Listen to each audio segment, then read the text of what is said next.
Today we've heard a lot of different legal theories about interpreting the Constitution, and at times I know it feels a little bit like a law school lecture. So I'd like to kind of cut through the legalese and clearly focus on something that I find deeply troubling. What Republicans are offering is a plan to redefine who gets to be American.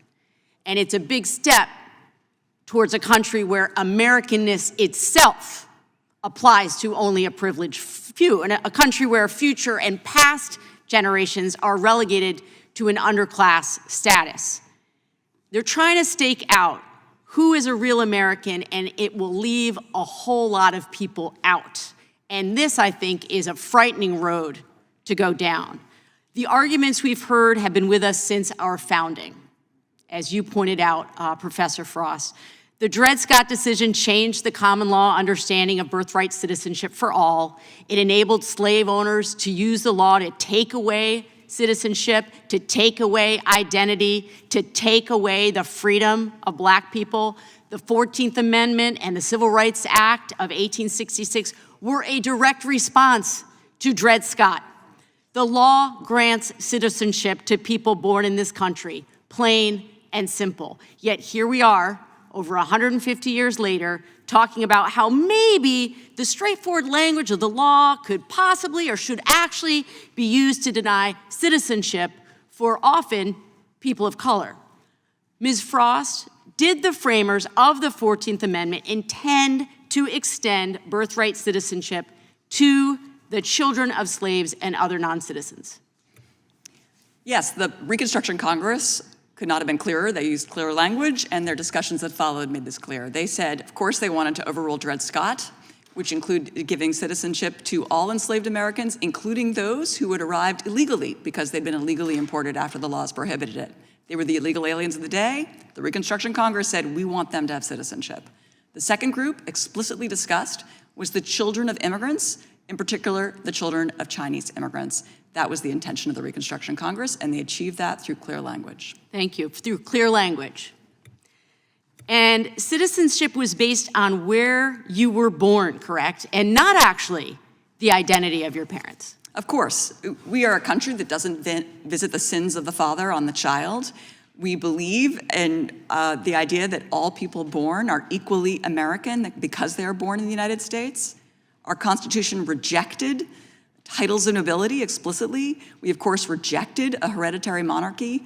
America is about birthplace. It's not about ancestry or lineage. So is it safe to say that the 14th Amendment enshrined citizenship for an entire class of people and their ancestors? Yes, of course. And any other rule would require a test of lineage and ancestry for every new child born in the United States. I'd like to quickly add 33 countries have birthright citizenship in response to Congressman Hunt's question, including Mexico and Canada. We are not outliers. Exactly. I'm so glad you brought that up because I had it in my notes to bring that up as well. So what if the Supreme Court decides that the 14th Amendment actually does not give citizenship to children born in this country to non-citizens? What if the Supreme Court made that ruling? Where does that leave the descendants of those who've been granted birthright citizenship? Yeah, I mean, it would unwind the citizenship of the entire country. We are a nation of immigrants. A very significant majority of us trace back, really other than Native Americans, trace back our lineage to an immigrant, parent, grandparent. 5% of our military are the children of immigrants. Now, all of us, when we have a baby, the first thing we'd have to do is produce proof of our citizenship. Imagine a generation from now. It wouldn't be good enough to show your own birth certificate. You'd have to show the lineage. This is exactly what the Reconstruction Congress wanted to prevent, and it's exactly the result that Dred Scott wanted. I appreciate that so much. So let's follow this logic. Say a person's grandparents came to this country from Central Europe in the 19th century. An investigation reveals that those grandparents used false pretenses or false names at Ellis Island. Does that mean, based on what my colleagues would be saying today, that the present-day descendants of those grandparents are not citizens? The logic of the position is that every single person who considers themselves an American, perhaps people in Congress, certainly people voting, would suddenly be under scrutiny, and any flaw in their family's immigration history, going back to the Contract Labor Act of 1885, where if you came to the US with a contract to work, that was illegal. Many people violated that law in 1885. All of those people, their descendants today, could have their citizenship questioned and could be stripped of their citizenship under the executive order.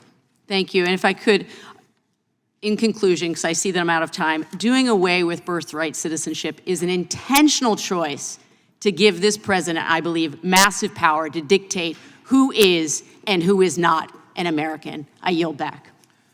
Thank the gentlelady from Vermont. Now I'll recognize the gentleman